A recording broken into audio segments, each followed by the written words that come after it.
More than 200,000 children have been victims of paedophile priests and other clergy over the last 70 years in France. That's according to a report that has just been published. The head of a commission into sexual abuse within the Catholic Church said the perpetrators were protected by a veil of silence, with victims often treated with a cruel indifference. Now, since 1950, some 216,000 children have been victims of abuse by members of the clergy.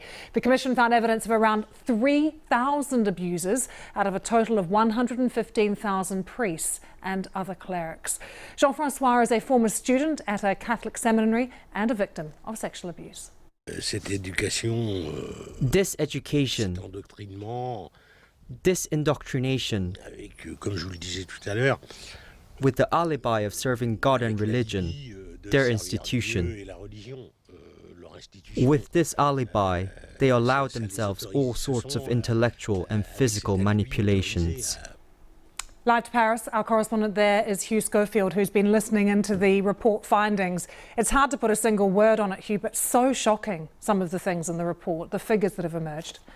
Well, one will need to dig into the report more fully to get the sheer horror of some of the stories. But from what we heard in the press conference, all the people who took part in drawing up the report have been profoundly affected by the testimony that they heard. They heard hundreds of victims, and in the words of the Commission President, they went down into the depths of depravity. It was an ordeal for the Commission members just to hear and document what was described to them. In the immediate term, of course, the headline figure is so shocking as well, though, as you say.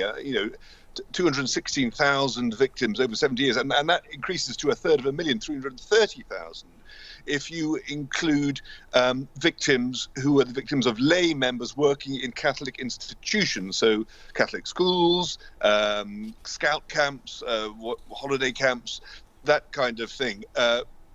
Lay members, lay workers under the aegis of the church. So the damage is even wider than just the priests. It's bigger, and 1/3 people is a huge number of people. It means that everyone is going to be looking at themselves and at their families and their entourage, particularly older people, and saying, "Gosh, did I know someone? Was somebody I knew involved?" One has to remember that 56% of the abuse took place in the first 20 years, from 1950 to 1970. So that's an important factor, but it does not diminish the fact that, as the Commission President Jean-Marc Sauvé said very clearly, this is not behind you or us.